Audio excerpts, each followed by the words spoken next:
Hey guys, this is Sarah and today I'm doing a book review.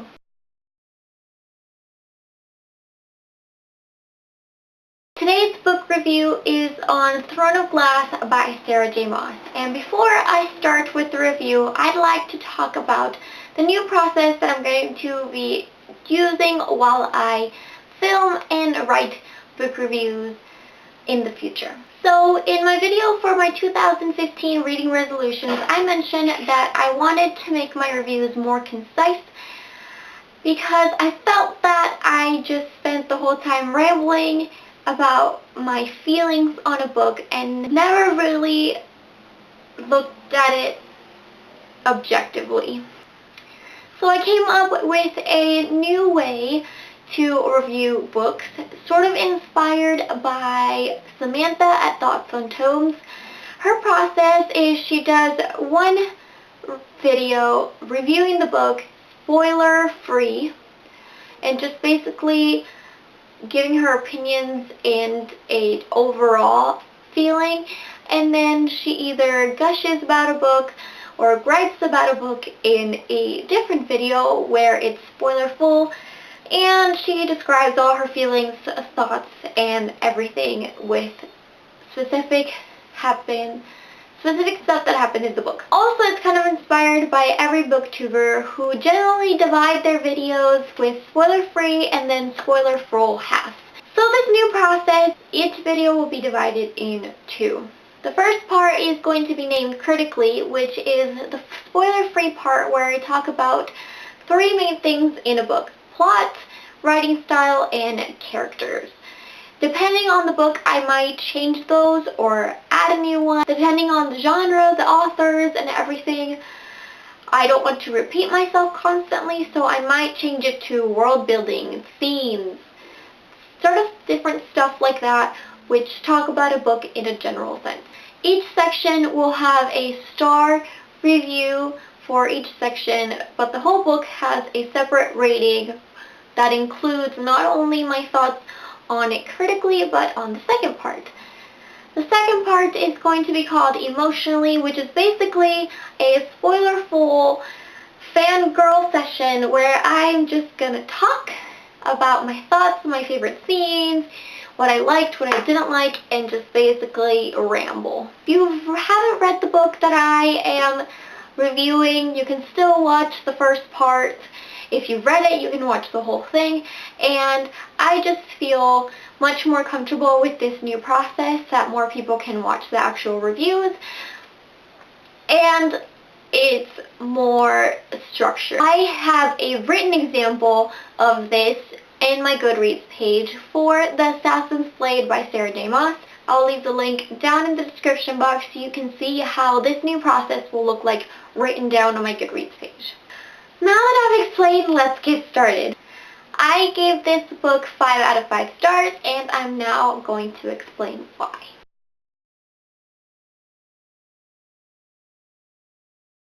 I gave the plot of Throne of Glass by Sarah J. Maas 4 out of 5 stars.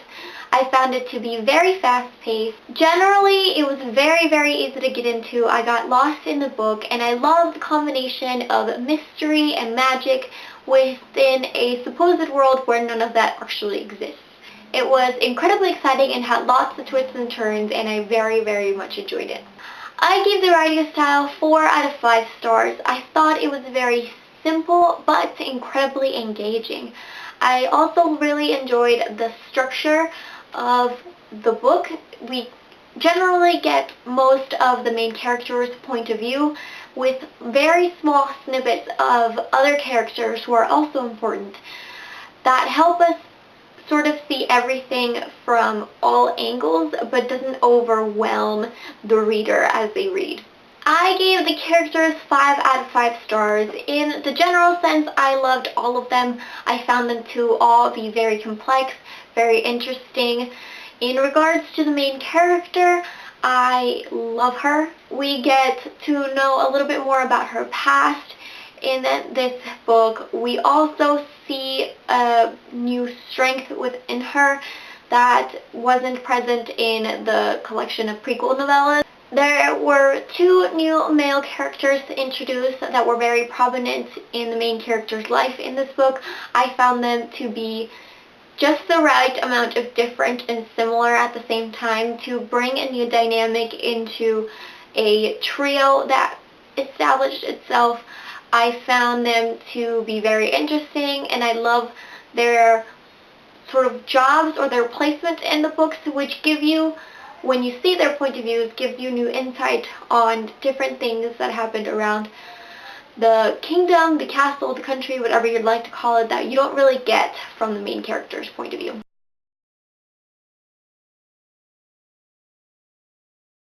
I absolutely loved this book. I feel like I might have a different view of it because I read the prequel novellas first and then this one, because I'm reading them in series order and not publication order like most people have done.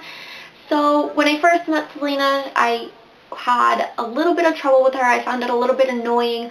Her arrogance rubbed me the wrong way, but after seeing what she went through in the novellas, I absolutely love her in this book. You can see how what happened to her before changes her, how hard she fights to be the king's champion in this one, how much she wants to win not only for herself but for the people that enter into her life, whom she starts to care about a lot. And I just found her to be very interesting. I adore the new magic aspect. I thought that it wouldn't be in it because supposedly magic is outlawed in this world, but I loved Elena as the queen, sort of like a ghost or apparition. I thought she was a very interesting new aspect to bring to the story. And oh gosh, those scary magics. The word marks to me are very interesting. I'm still trying to figure out what they are really.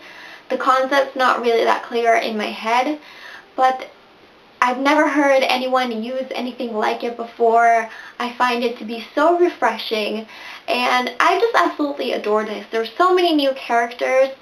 Cal, I love. I think that's how you say his name. I just love him. I find him to be very strong, very tough, very loyal, prideful type of person, but at the same time you can tell he's warring inside himself to care for an assassin. It's against his job, it's against his being, I guess, to feel something positive or to care for someone that is basically he's supposed to put in jail. And I think that's brilliant, that you can see how a character's feeling without needing to hear his thoughts. And I love that Sarah J. Maas was able to do that. Dorian, to be quite honest, was a little annoying. He seems a little bit privileged to me. I just thought he liked her because she was something new and exciting. I get it, because in a room, in a castle full of women who want you for your crown, it has to be hard to meet someone who cares about you. And when he stumbles upon Selena, who does not care about him, does not care about his crown, treats him just like she would treat any other guy who thinks he's better than her, it intrigues him. But I was just like, why put yourself in this situation when you know it's not going to work out? You're going to be king. Your dad's never going to let you marry this chick. Like, calm the freak down, get yourself some space, and don't go there. Unfortunately, they did go there. It left a kind of a sour taste in my mouth. But he came to his senses. They both came to their senses, and it's like, this can't continue, or at least she knows that it can't happen. He's still in denial. But I'm happy that she was able to stand up for herself and for the things she wants. She didn't get trapped into a love with a guy who would make it twice as complicated for her to live.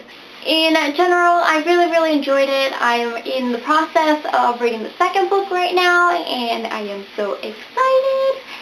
And yeah, it's gonna be, I hope I'll catch up soon.